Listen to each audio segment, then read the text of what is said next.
In sales, at the end of the day, the competition often isn't the competitive product, but the relationship that the competitor's salesperson has with our ideal clients. You're listening to Prospecting on Purpose, where we discuss all things prospecting, sales, business, and mindset. I'm your host, Sara Murray, a sales champion who's here to show you that you can be a shark in business and still lead with intentionality and authenticity. Tune in each week as we dive into methods to connect with clients, communicate with confidence, and close the deal.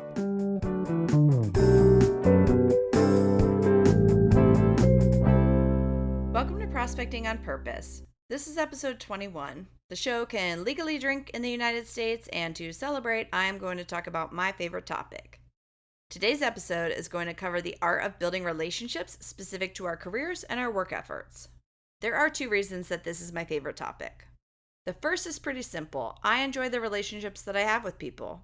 I feel so fortunate and blessed to be able to maintain long-lasting connections with friends and clients, and also build new ones. I personally feel that it's been my superpower in the success of my career, but most importantly, it adds tremendous joy and richness to my life.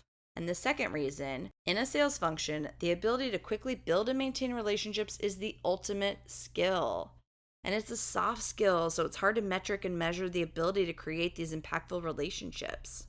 And since we can't always see the dollars behind these different relationships that we've formed in our careers, sometimes leaders struggle to see the value in that skill set. In sales, at the end of the day, the competition often isn't the competitive product, but the relationship that the competitor's salesperson has with our ideal clients. This is a neglected area, and the reason it's neglected is that it often shows up as a problem at the end of the sales cycle when we're about to lose it or we do lose the sale. And then we start trying to beat on price, we're nickel and diming, we're trying to convince the client to buy and it's coming from a place of desperation, or we're complaining about marketing, or we're blaming the competition's ability to do X when our product only does Y. And sure, it can be all of those things. But often it's not a sales problem, it's not a marketing problem, it's not a pricing problem, it's not a product problem. It's a prospecting and relationship problem, which is why we're talking about it today. If we can master the art of authentic relationship building and establish that as a foundation for our business efforts, then the business exchange becomes more organic and way more seamless. Obviously, we have many different types of relationships in our lives: romantic, familial, friendships, and the relationship that we have with ourselves. When it comes to work, we have relationships with our colleagues and our peers, our managers and our senior leadership, the people that we manage, our business partners, our vendors, and of course, our clients. Relationships are the most important part of driving business forward, and I don't think it's talked enough about that much, so we're going to talk about it today. We're going to go through a couple of different examples from the lens of a salesperson. Really, in any role, if we want to get things done, sometimes it's having a relationship with the right people. If we're spearheading a project, we need buy-in from various departments. We need that relationship with the other departments to greenlight and expedite the project. If we want a promotion, obviously we have to have that foundational relationship with our direct boss, but often their boss has to be on board. They may survey our peers and our direct reports for feedback on our performance. We better hope those relationships are solid.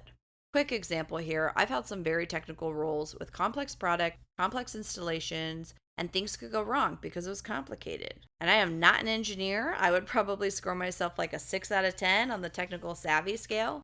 But because I know how to build relationships, I almost always knew the right parties to bring together to talk to each other to find the solution. Sometimes it would feel like I wasn't doing anything besides holding the phone up on speakerphone to the folks in the room. But there's tremendous value in knowing who to call and then knowing that they'll answer to help you to drive that problem to a resolution. And ideally, I'm expressing gratitude so that the mutually beneficial part of this relationship skill set is covered and that they'll answer the phone for me next time I call for help. It's hard to measure that when we're in the moment, or it's difficult to see that solving that problem that day led to 6 other projects or an exclusive contract with that client. Sometimes how we handle problems is a great opportunity to build relationships and put a deposit in a client's emotional bank account. We'll talk about that more in a minute. So how do we do this? How do we build relationships? Well, from our sales lens, I call it bridging the gap, GAP, between us, the sellers, and the customer, our prize client. One of the most common things I see is that we put our high-profile clients or prospects up on this pedestal.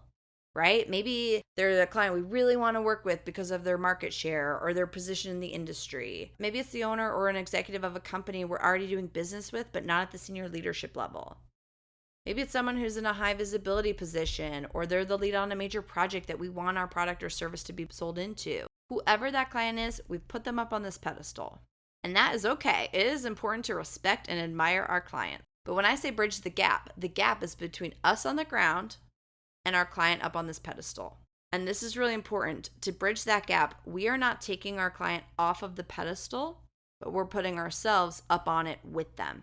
So GAP is an acronym. Before we get into it, I want to talk about quick baseline here. It's not going to surprise you. We dove into this in the last 2 episodes, but we need a foundation of values, who we are, what we stand for, how we show up in the world, and then confidence. Because if we have that confidence that we are going to add value to our client, then getting up on that pedestal is going to be way easier. So values, confidence, check. We're solid with ourselves. Let's get into this acronym. G stands for genuine interest. We have to be curious and interested in others. If we're working to form a new relationship, it requires us to be more interested in the other person as opposed to talking about ourselves or pushing our own agenda forward. In a sales role, that can be present, of course, that's the goal, but for this first step, let's remove our agendas, remove our product from our minds, and just get genuinely curious about other people. I like to use easy icebreakers for this one. If you haven't listened to episode 4, Why Icebreakers Work for Prospecting, there are a lot of good examples there. And these can be really easy questions. Where did you grow up? Do you have any vacations coming up? How do you like living in Las Vegas? Do you have any kids? It doesn't have to be hard. It's funny because that episode, Why Icebreakers Work for Prospecting, is the most listened to and shared episode of this show. And the feedback that I've heard is that it's helpful in all areas of life. One of my friends told me that she's been using it in her dating app outreach.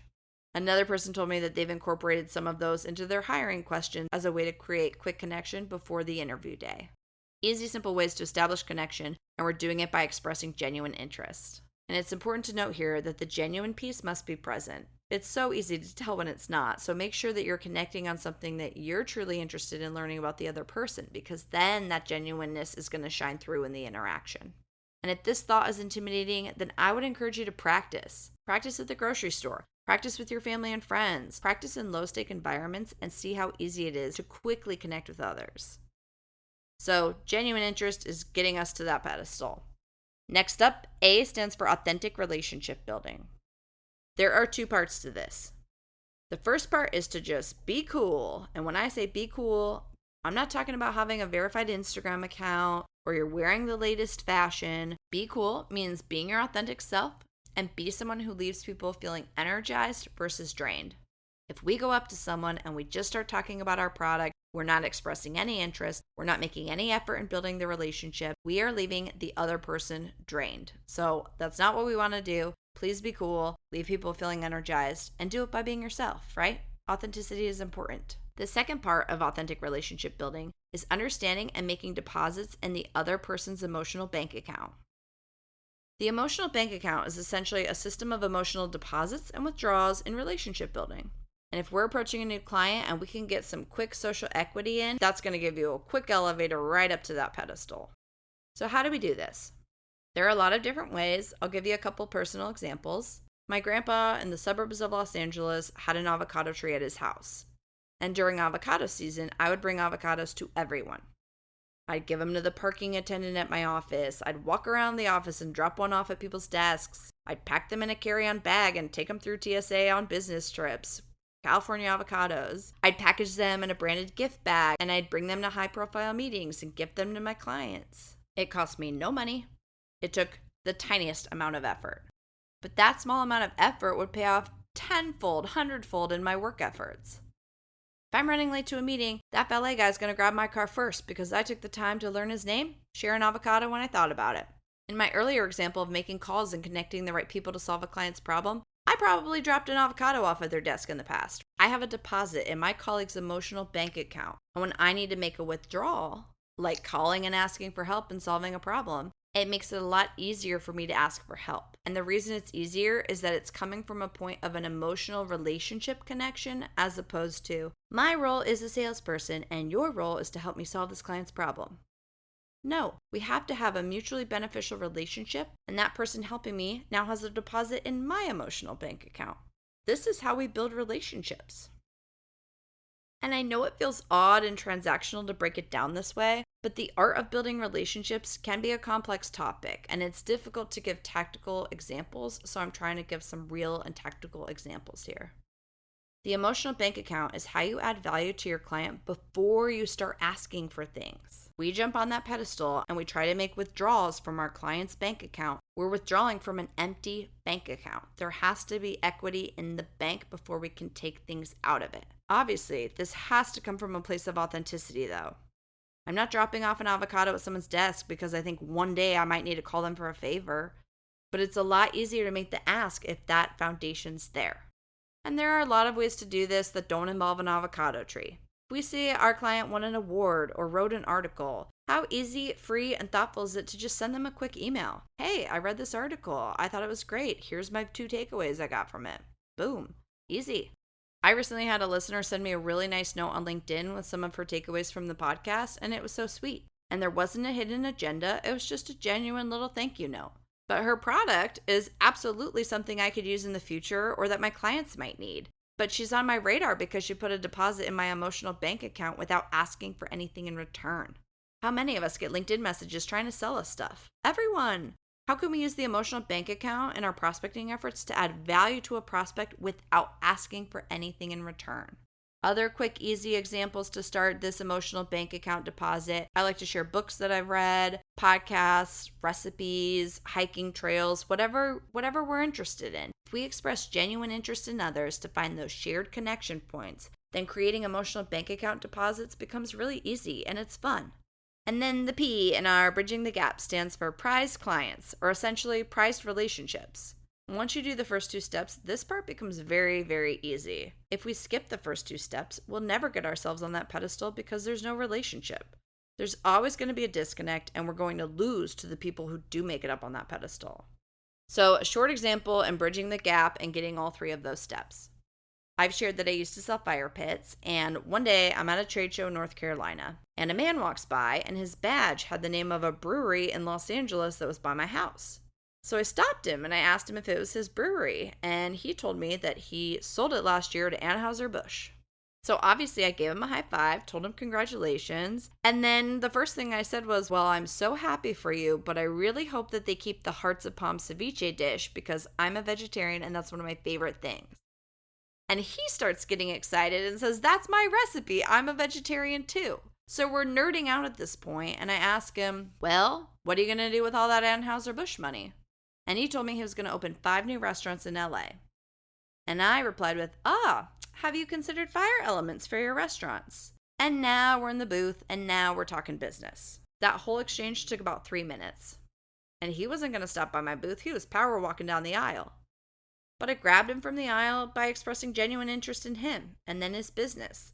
And then the authentic relationship building coming in next, I'm not fast forwarding into product features. Instead, we're high-fiving, we're bonding over our vegetarianism and complimented his recipe. Those are all deposits in his emotional bank account. And then with that genuine interest, I asked him what was next for him. And lo and behold, here comes the business opportunity. 5 new restaurants. At that point, it would be weird to not start talking about my business and offer him fire features. But because I put myself up there on this pedestal with him by just being genuine and being myself, now the business part becomes so natural. That's what I mean when I say organic and seamless. It becomes really easy to get to the quote-unquote ask when that foundational relationship is there, and it doesn't have to take long, and we get to do it by being ourselves.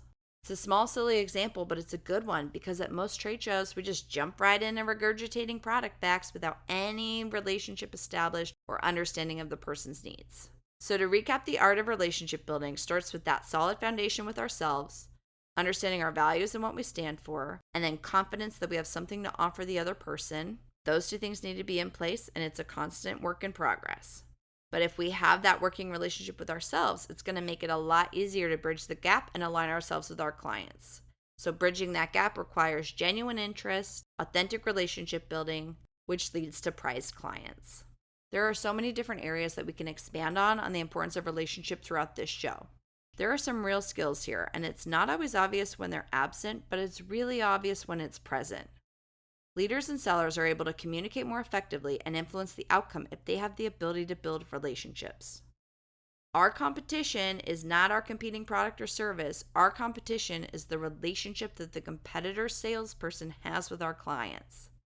It's at the heart of everything we do, and if we can intentionally master this, it's going to serve us in every area of life and especially how we navigate through our careers. I love this topic. I think the relationship is such a crucial piece. I love building new relationships. If you've been listening to the show, you know the guests that we've been talking to. It's been fantastic to build relationships with that caliber of people. And the way I've been able to build those relationships is by following this process, bridging the gap, and getting myself on the pedestal with them. So that wraps up today's episode. If you're listening to this in real time, I'm hosting a live free virtual event in July 2023. We're going to get into this topic in more detail. If you'd like to stay up to date on that with the podcast and other fun things launching this year, please sign up to be notified via email at connect.saramurray.com. I'll include it in the show notes, but it's connect.saramurray.com. If you enjoyed the episode, please drop a little emotional bank account deposit my way by subscribing, liking, sharing, leave a review, all the things. I appreciate it so much. Next week's episode, we have an amazing guest, so please be sure to tune in. Thank you so much for listening, and I'll see you next week. Thank you so much for listening to the Prospecting on Purpose podcast. If you loved what you heard today, subscribe to the podcast and please rate and leave a review. For more info on me, or if you'd like to work together, feel free to go to my website, saramurray.com. On social media, I'm usually hanging out at Sara Murray Sales. Thanks again for joining me, and I'll see you next time.